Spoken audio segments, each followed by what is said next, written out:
170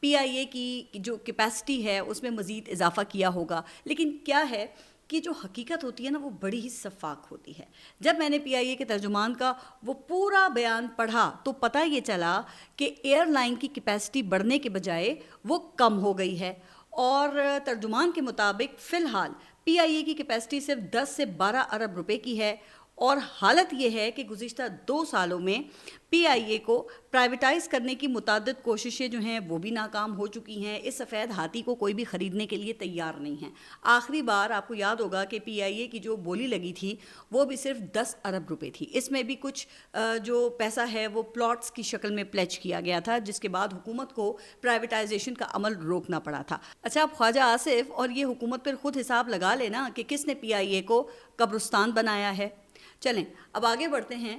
اور 2018 کے الیکشن کے بعد 3 سال تک 1 پیج کی اصطلاح بہت استعمال کی گئی تھی. اس وقت کی پاکستان تحریک انصاف حکومت کے اکثر وزراء کی بات 1 پیج سے شروع ہوتی تھی اور 1 پیج کے اوپر ہی ختم ہوتی تھی. ویسے ان میں سے اکثر وزیر اب بھی 1 پیج پر ہی ہیں, لیکن عمران خان وہ اس وقت جیل میں. خیر, زمانہ بدل گیا, سوچ بدل گئی. اب نون لیگ کے لوگ کہتے ہیں کہ ہم ایک پیج پہ نہیں, ہم ایک ٹینک پر ہیں. ظاہر ہے کہ اس کا اشارہ اس تصویر کی طرف ہے جو پاک انڈیا جنگ بندی کے بعد سامنے آئی تھی, جس میں شہباز شریف, اسحاق ڈار, خواجہ آصف, آرمی چیف اور ایئر چیف ایک ٹینک پر کھڑے ہیں.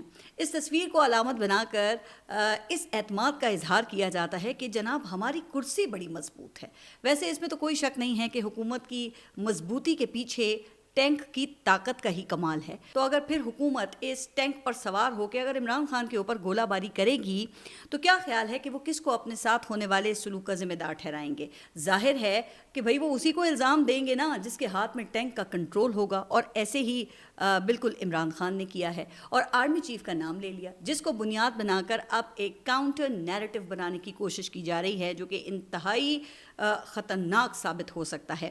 لیکن اس پر آنے سے پہلے عمران خان کے بیان اور اس کا جو تناظر ہے اس کو دیکھتے ہیں. اچھا, گزشتہ منگل کو پہلے علیمہ خان نے اور اس کے بعد پھر عمران خان کی ایکس پوسٹ میں بیان جاری ہوا. علیمہ خان نے یہ کہا کہ اگر عمران خان کو جیل میں کچھ ہوتا ہے تو اس کی ذمہ داری فیلڈ مارشل عاصم منیر پر ہوگی. پھر بدھ کو بالکل ایسا ہی بیان عمران خان کے ایکس اکاؤنٹ سے جاری ہوا, جس میں وہ کہتے ہیں کہ اپنی پارٹی کو واضح ہدایت کرتا ہوں کہ اگر مجھے جیل میں کچھ ہوا تو اس کا حساب عاصم منیر سے لیا جائے. پھر عمران خان نے اس کا تناظر بیان کرتے ہوئے کہا کہ پچھلے کچھ روز سے جیل میں مجھ پر سختیاں مزید بڑھا دی گئی ہیں. میری اہلیہ بشرا بیگم پر بھی سختی کا دائرہ کار بڑھا دیا گیا ہے. میرے اور میری اہلیہ کے تمام انسانی اور قیدیوں کو دیے جانے والے حقوق وہ معطل ہیں, جس کا حساب ہونا چاہیے. اچھا, پھر اس سلوک کو انہوں نے لنک کرتے ہوئے یہ کہا کہ مجھے معلوم ہے کہ ایک کرنل اور جیل سپرنٹینڈنٹ انجم یہ سب کچھ عاصم منیر کے کہنے پر کروا رہے ہیں. ویسے دلچسپ بات یہ ہے کہ منگل کے روز ہی جیل سپرنٹینڈنٹ کی جانب سے ایک وضاحتی بیان جاری ہوا. حالانکہ اس وقت عمران خان کا پیغام پبلک کے لیے جاری نہیں ہوا تھا. تو اس سے تو پھر یہ صاف لگتا ہے کہ جیل سپرنٹینڈنٹ کافی پہنچی ہوئی شخصیت ہیں, وقت سے پہلے ہی وہ ارادہ بھانپ لیتے ہیں. اس لیے انہوں نے الزام سے پہلے ہی وضاحت جاری کر دی ہے, جس میں انہوں نے کہا کہ عمران خان کو بی کلاس کی تمام سہولتیں دی گئی ہیں. یہ ان کی طرف سے دعویٰ کیا گیا. ان سہولیات میں خوراک, صحت, مطالعہ کتب اور ورزش کی سہولیات شامل ہیں. اور جیل سپرنٹینڈنٹ نے یہ بھی بتایا ہے کہ ہمارے پاس جیل میں ہوتے ہوئے عمران خان کے ایکس اکاؤنٹ سے 413 پوسٹیں کی گئیں, جن کے ذریعے وہ 26ویں ترمیم, مذاکرات, احتجاج اور دیگر معاملات میں ہدایات جاری کرتے رہے ہیں. پھر یہ کہ گزشتہ اگست سے لے کے اب تک 45 مواقع پر ان کے بیانات وہ ہیڈ لائنز بن چکے ہیں. 10 انٹرنیشنل چینلز کے ساتھ ان کا رابطہ ہو چکا ہے عمران خان کا. پھر پریس ریلیز میں چینلز کے نام تک لکھے گئے ہیں. اب یہ جس طرح کے اعداد و شمار جاری کیے گئے ہیں اس سے تو صاف یہ لگتا ہے کہ وضاحتی بیان کی تیاری کے لیے جیل انتظامیہ نے وہ ادارہ شماریات کی خدمات حاصل کی ہیں.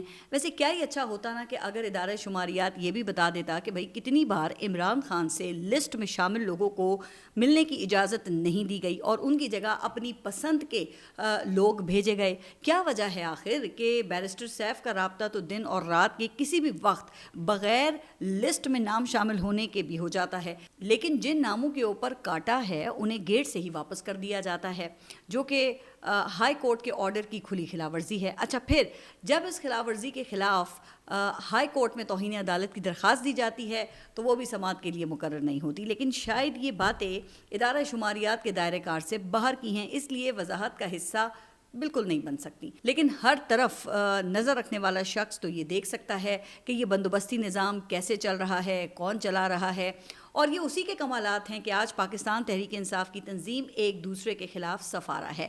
جب 9 مئی کے بعد پاکستان تحریک انصاف کی توڑ پھوڑ کا پروجیکٹ شروع ہوا تو کئی پہنچے ہوئے تجزیہ کاروں کی طرف سے یہ کہا گیا کہ پاکستان تحریک انصاف کا انجام بھی MQM جیسا ہونے والا ہے، عمران خان بھی الطاف حسین کی طرح مائنس ہو جائیں گے، باقی رہ گئی تنظیم تو اسے بھی مصطفیٰ کمال، ڈاکٹر فاروق ستار اور ڈاکٹر خالد مقبول صدیقی جیسے ہونہار اور فرما بردار آسانی سے دستیاب ہو جائیں گے، جنہیں نظریہ ضرورت کے تحت وقت آنے پر اکٹھا بھی کیا جا سکتا ہے۔ لیکن 2024 کے الیکشن نے ان اندازوں کو غلط ثابت کر دیا۔ جو عمران خان سے دور ہوا، آپ نے دیکھا کہ وہ قصہ پاری نہ بن گیا، اور پھر جب پاکستان تحریک انصاف کو ٹیکنیکل ناک آؤٹ کرنے کے باوجود بھی مقصد حاصل نہ ہوا تو پھر نظام کے ساتھ ایسی انجینئرنگ کی گئی کہ حکومت کے فیصلے کے خلاف کوئی آئینی اور قانونی رکاوٹ نہ رہی۔ جب یہ ہو گیا تو ظاہر ہے کہ جس کے پاس نافذ کرنے کی قوت ہوتی ہے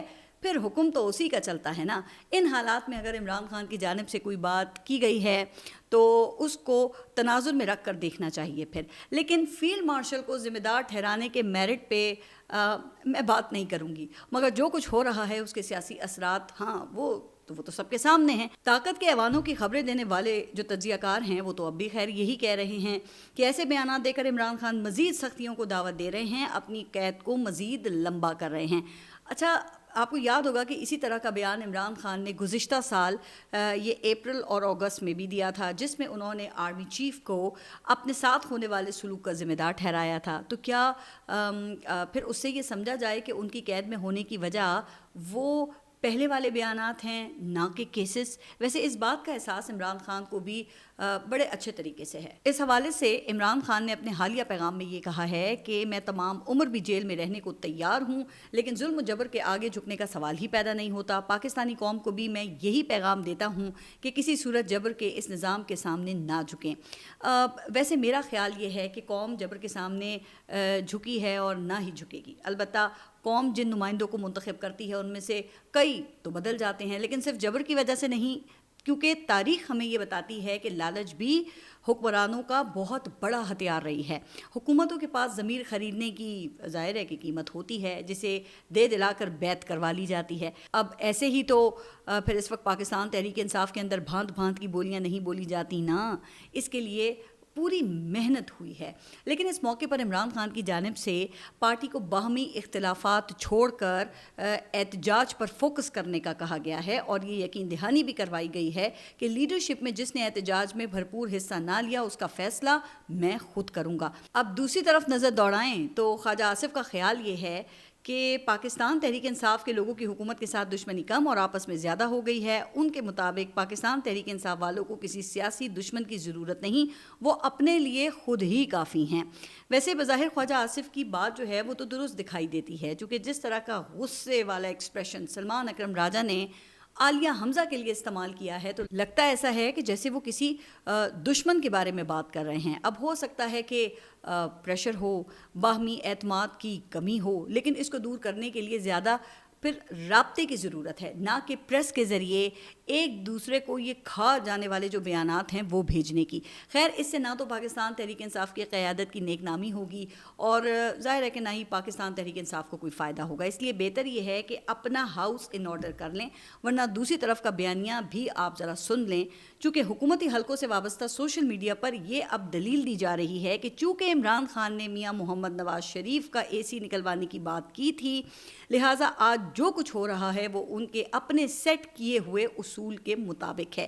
یعنی جناب یہاں انتظامیہ کو اختیار ہے کہ وہ جو چاہے کرے. ویسے مجھے حیرت اس بات کی ہے کہ بڑے بڑے نامی گرامی تجزیہ کار ماضی کی ایک ناپسندیدہ بات کو عمران خان کے ساتھ ہونے والے موجودہ سلوک کا جواز بنا رہے ہیں. اچھا بات پھر یہیں پہ ختم بھی نہیں ہوتی نا.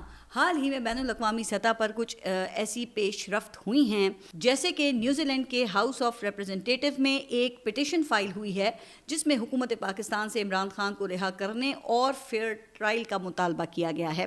اس کے علاوہ پھر زلفی بخاری نے امریکی کانگریس کی ایک انسانی حقوق کمیٹی کو پاکستان میں ہونے والے سیاسی انتقام سے آگاہ کیا ہے. اس کے علاوہ عمران خان کے بیٹے قاسم کی جانب سے اپنے والد کی رہائی کے مطالبے کیے گئے ہیں اور ان جیسی کچھ دیگر جو ڈیولپمنٹس ہیں ان کو بنیاد بنا کر حکومتی حلقے اب یہ الزام لگا رہے ہیں کہ جمائمہ نے باقاعدہ ایک میڈیا کیمپین ڈیزائن کی ہے جس کے تحت ان کے بیٹے امریکہ جا کر پاکستان میں اپنے والد کے ساتھ سلوک کو اجاگر کریں گے اور یہ سب کرتے ہوئے وہ ہائبرڈ نظام اور دیگر ناانصافیوں کی بات کریں گے جن میں سے کچھ کا ذکر تو میں نے ابھی کیا بھی ہے. لیکن حکومتی بیانیے کے مطابق اس کا مطلب یہ ہے کہ وہ بین الاقوامی سطح پر آرمی چیف کے خلاف پروپیگنڈا کر رہے ہیں اور مزید یہ کہ عمران خان کا بیان اسی سلسلے کی ایک کڑی ہے.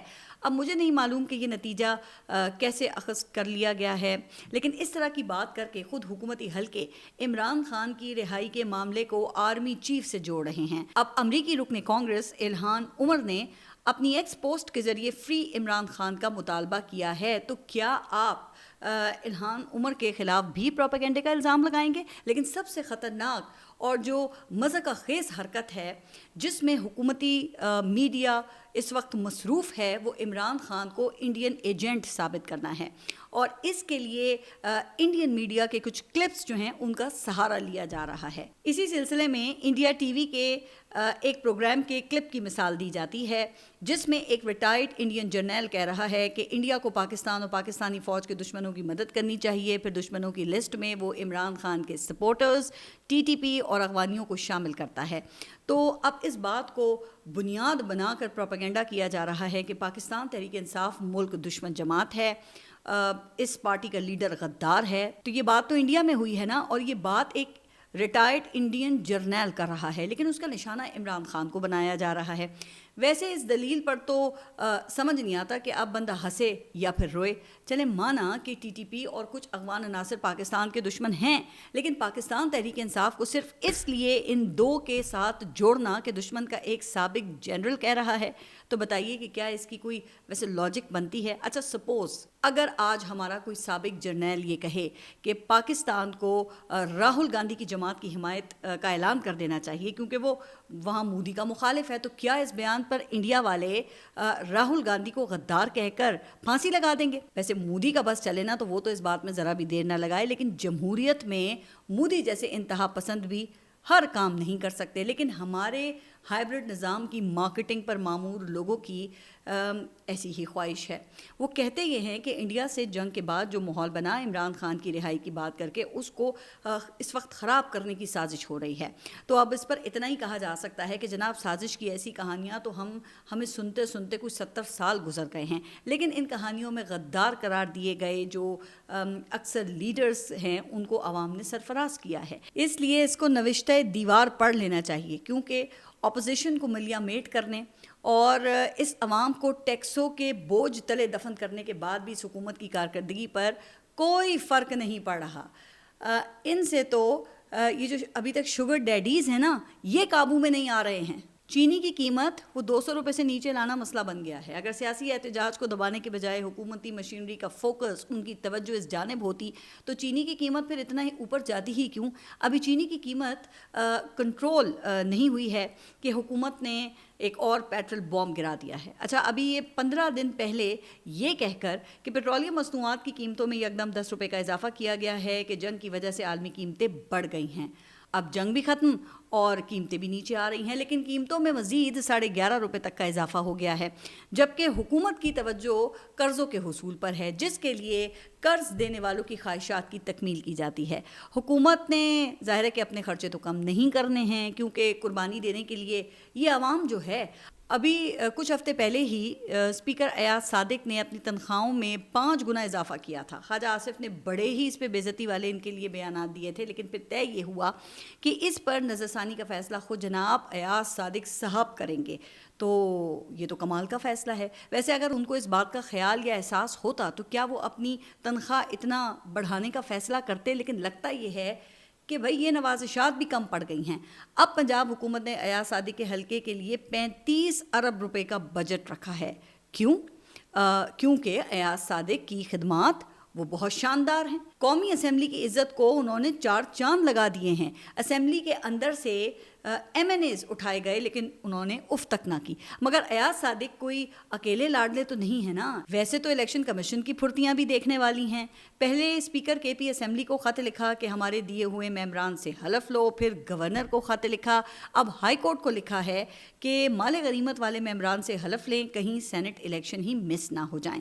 آپ کو یاد ہوگا کہ یہ وہی الیکشن کمیشن ہے نا جس نے جنرل الیکشن اس وقت تک نہیں کروایا تھا جب تک پاکستان تحریک انصاف کو ناک آؤٹ نہیں کر دیا تھا, اور اب ان کی بےتابی وہ دید کے قابل ہے. شاید انہی کوششوں کی بدولت کے پی حکومت اور اپوزیشن کے درمیان ایک انڈرسٹینڈنگ کی بات ہو رہی ہے کہ حکومت اور اپوزیشن بلا مقابلہ ایڈجسٹمنٹ کر لیں. 6 سیٹیں پاکستان تحریک انصاف اور 5 سیٹیں اپوزیشن کو مل جائیں گی, اور یہ فارمولا گورنر کے پی کے فیصل کریم کنڈی کا ہے.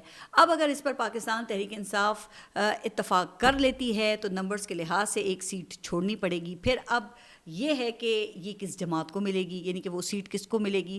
کیا یہ وہی سیٹ تو نہیں ہے جسے امیر مقام کے بیٹے کو دینے کی بات ہو رہی تھی؟ ویسے حتمی طور پہ اس حوالے سے کچھ نہیں کہا جا سکتا, لیکن اگر ایسا ہو بھی گیا تو بھئی یہاں پہ کوئی حیرانگی والی بات تو نہیں ہوگی, کیونکہ پاکستان تحریک انصاف ایک پیج پر تھی اور موجودہ حکومت خود حکومت کے مطابق ایک ٹینک پر سوار ہے. لیکن احسن اقبال نے ٹینک سے نیچے اترنے کی کوشش کی ہے. انہوں نے یہ کہا کہ زرعی زمینوں کو ہاؤسنگ سوسائٹی میں تبدیل کرنا تشویشناک ہے, اس سے ملک کی فوڈ سیکیورٹی کو شدید خطرہ لاحق ہے. اچھا, کیا واقعی؟ سوچئے گا اور اپنا خیال رکھیے گا, اور اگلے ولاگ تک کے لیے اللہ حافظ.